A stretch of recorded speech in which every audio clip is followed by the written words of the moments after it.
So today I'm going to talk about the power of usable collaborations and how can we approach usability to design not from like accessibility or usable parts, but as a whole experience, because experience is what really makes the matter. I am, as Per mentioned, my name is Olcayto Cengiz, and the name is, I know it's hard, it's even hard in my mother tongue, so it is thanks to my dad. And I'm working in Accenture Song as an experience design and gamification manager. My background before Song is full on working as a creative director on agencies, digital companies, and so on and so forth. But these are all the fancy titles that looks good on LinkedIn or in CVs. In general, everybody or close friends of mine knows me as father of Rüzgar and movies and comic nerd. And what I do actually best for the last 47 years is I'm really good at respiration, taking in, breathing out. And I live in Germany since 2016. Yes, I am still learning German, and I hope that everything's going to be better in the near future. So we talk about, as I said, usable collaborations and the power. So let's, dissect it a small bit by bit. Usable, like, what is it? Usable is a very common adjective, and it says able to fit or to be used. So if something does fit and be able to use, then we can say this is usable. Okay, and the collaboration is, this Latin noun goes like the process of two or more people, entities, or organizations working together to complete a task or achieve a goal. And this is a clear description, but what I want you to get a focus or leave some mark on the part is, it says people, okay? Like two or more people and working together. And that's the important point that we're going to tackle today. So keep that in mind. And why are we saying that today? Because today, in today's world, and apparently in a very near future world, what we're talking about is not going to be just between people. We have quite a lot of new players, right? Like every day we're waking up with some new news about something happening in the digital world that is reaching out not only digital world. So a lot is changing in a quite fast pace. And to have an understanding where we are, I think maybe we should better take a look where we came from. Like, what was the thing that started everything? Well, do you know this guy? If we were together, I would be asking this out loud, like, do you know him? And if you don't, his name is Alan Turing. And he was literally, we can say, the inventor of computers, and much more. This guy created a thing called ACE, automated computing calculation machine, and which was first here you can see is in the NPL, National Physics Laboratory in London. And this guy built a whole system from his imagination and his knowledge and the experience, which triggered something big. And by the way, if you want to know about him a bit, there's a great movie called Imitation Game out there. I strongly recommend it to you to watch it. It gives a good credit to him. But nevertheless, why we're talking about Alan Turing? Because Alan Turing, he did a massive addition to collaboration, which I'm going to come in a few minutes. But what he did was changing the future of himself, but changing our day now is called Turing test. Turing test is for now more or less accepted as one of the first, if not the first example of the AI. Because in the Turing test, there was this machine, there were some people, and there was a questionnaire, and then there was a respondent. So the questionnaire were asking a question, and the machine and the human were replying them.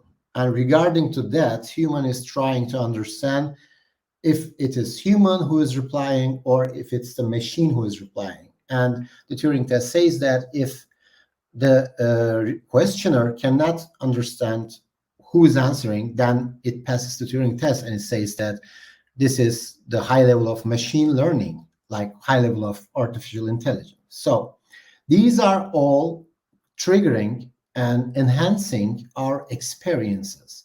I mean, experience is always there, has been fed with on so many levels, on so many aspects of life. But nowadays it's changed a bit, because when you take a look at it, the experience is as it's written, getting knowledge or skill from doing, seeing, and feeling things. You see, that's the thing. It's all about how you feel.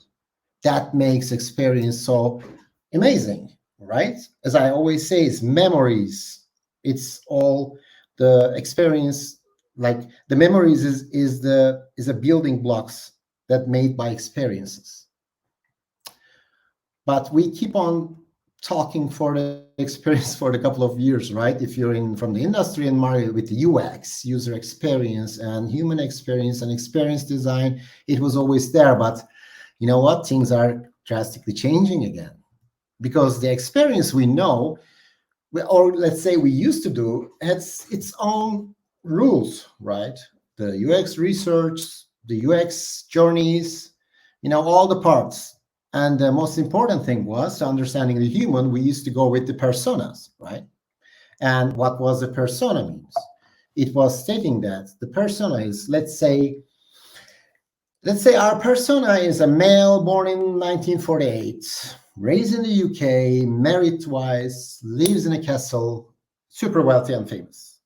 So who this guy can be? It's obviously the King Charles, right? Well, actually, King Charles, yes. And there's one more person who fits the exact same scenario, who is Ozzy Osbourne, for those youngsters who know who the hell is that guy on the right. So how can you define a persona in this new world of understanding? It is not the stuff that you do or the stuff that you line up with the numbers. It is all about these people, how they are facing the situation and challenge and everything. So now what we're facing is, we used to get physical experiences, right? Like you touch, hot, cold, whatever, all the physical experiences that you got, like the feelings.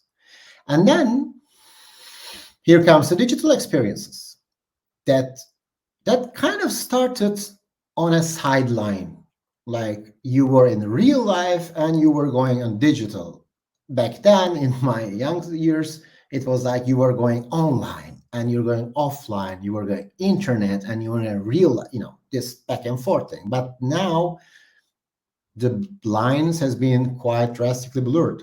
So we're talking about phygital experiences.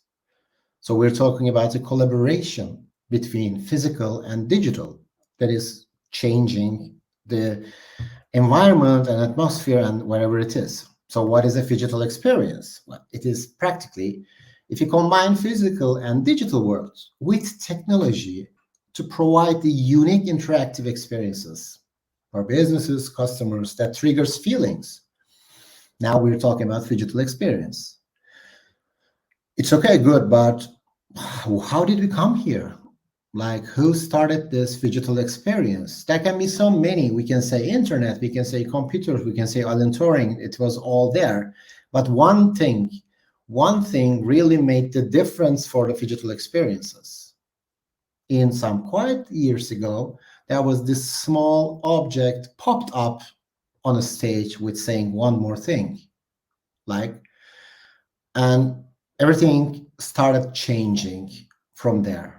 If you think about it, all the interactions, all the stuff that you went through, it's like the camera shutter sound, all these small things that changed everything. I mean, your habits, your daily routines, and even simple sentences.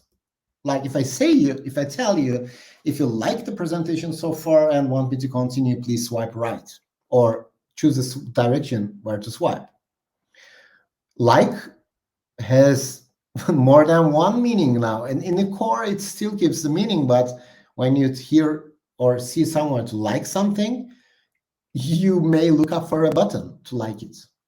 Or when you say swipe, you know what to do, you have an understanding of where to, and in this case, like which direction to swipe.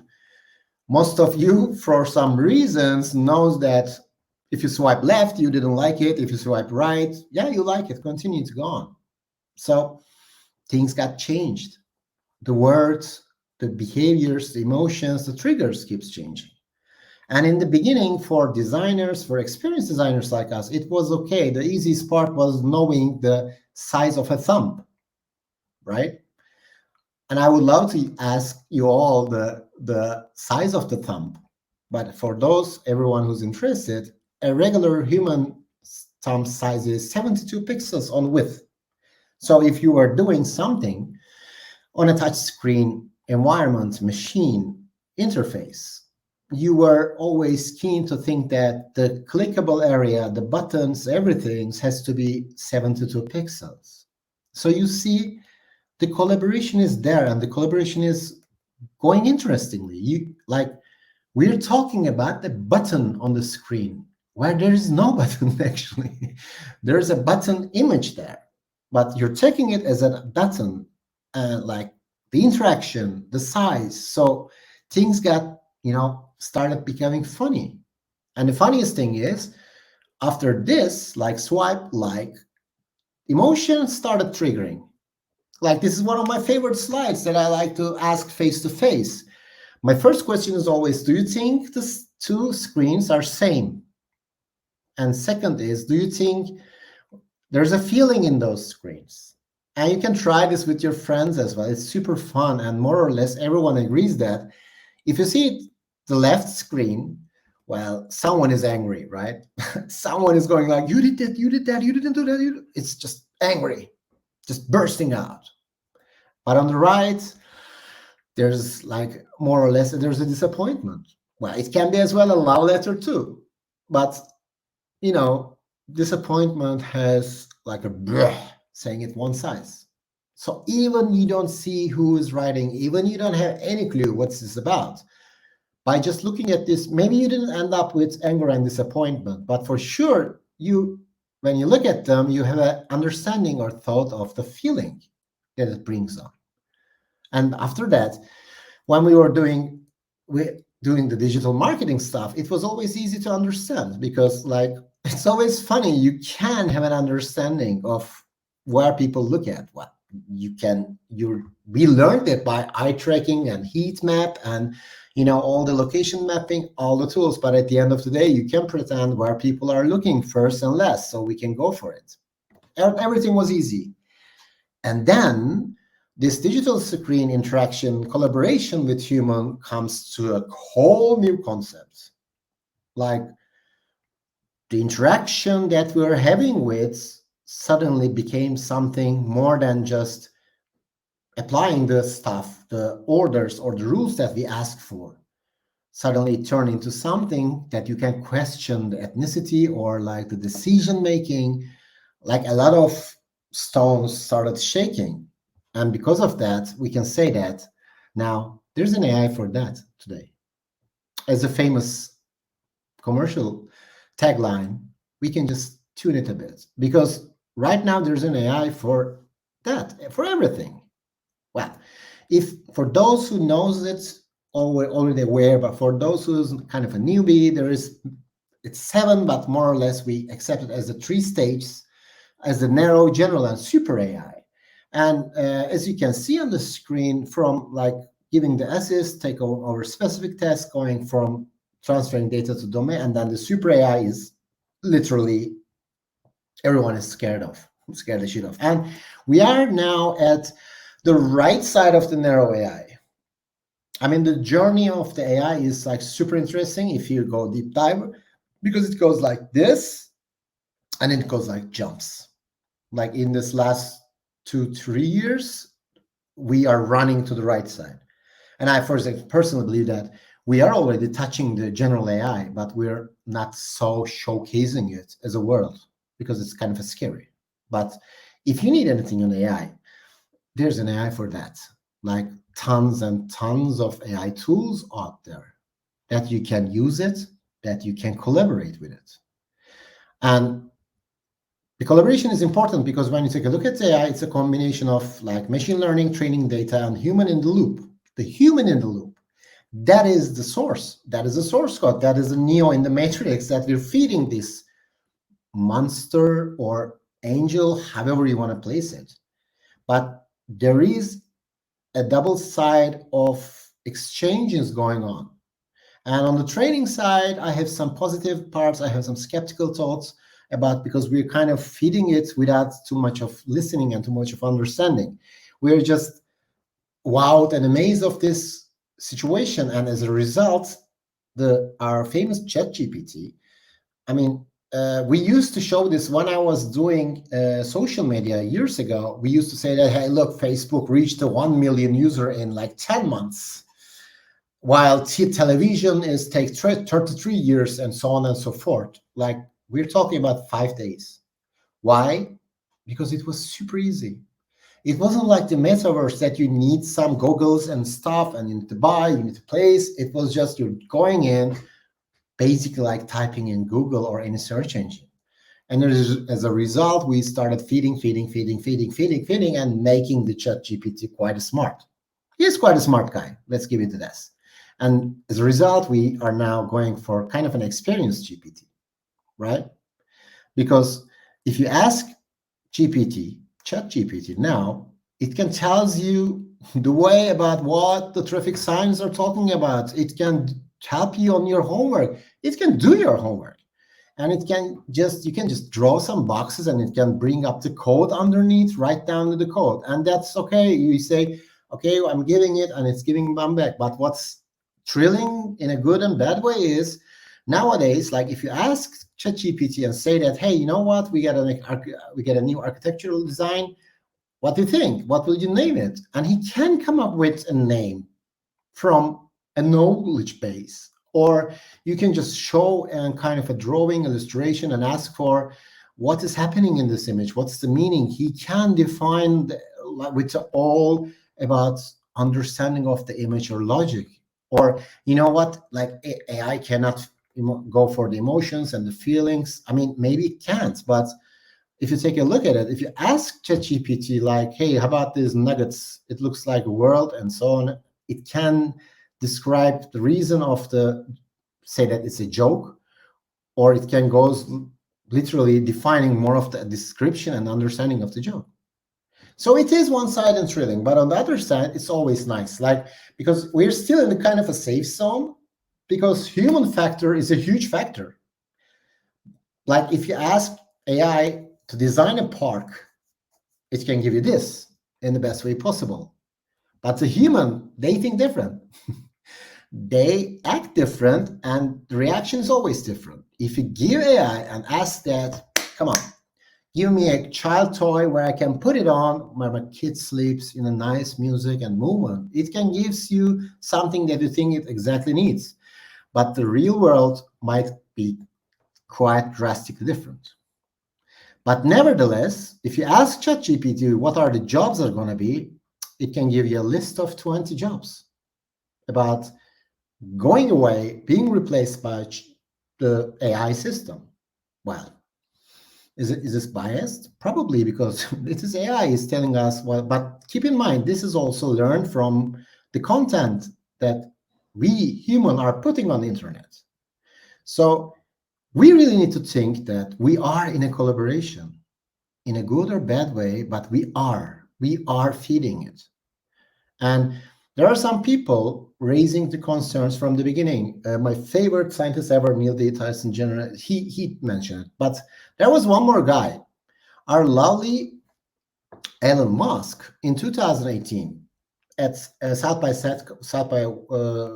Southwest conference. He said that it is even more dangerous than the nuclear weapons, warheads, AI.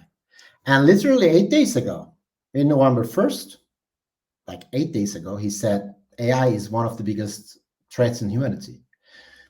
And then because he's Elon Musk, like 4 days after that he said it's the biggest threat in the world, he just released Grok, the new AI agent, AI platform created by X.com.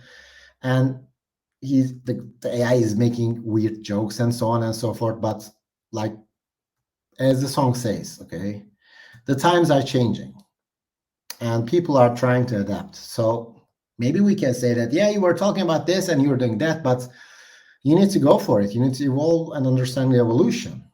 And it was different. Like if you take a look, there was this guy called Paul Fitz, and he was a psychologist in Ohio State. And in 1951, he was working on a scientific experiment to reaching from point A to point B in the fastest way possible. It's called Fitts law. And then he came up with 11 statements while doing the research. And he said that, okay, in which areas human suppresses the machine and which areas machine suppresses human. So it was clear, like human was, suppressing to like energy, seeing the energies, or like using having more flexible, especially judgmental way, or like the ability to reason inductively, and the machines were like repetitive routine tasks or like complex operations, more like a numeric, like what you think when you think of a machine. And then Dr. Amanda Miller from Carnegie Mellon University made a pretty similar research and asked for, in a big research group, asked for who suppresses what now. And the things are a little bit same, but it goes in a different aspect. For example, here in AI suppresses humans part, topic. It's not talking about 102, 102 situation.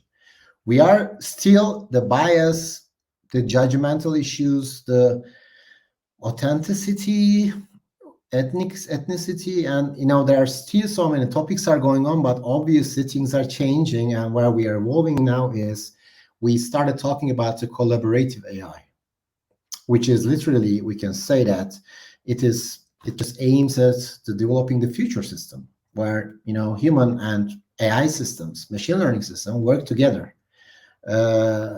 Because we kind of have to, like, we entered into a room where we cannot proceed neither without human nor without AI.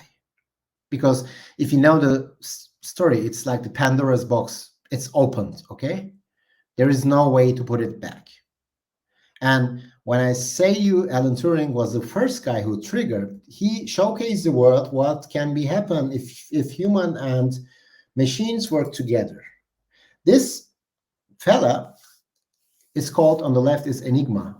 And those who are into history or machines or Germany, Enigma was a ciphering machine where they used in the world wars, and like all the other countries has no clue what's happening. They couldn't decipher the codes.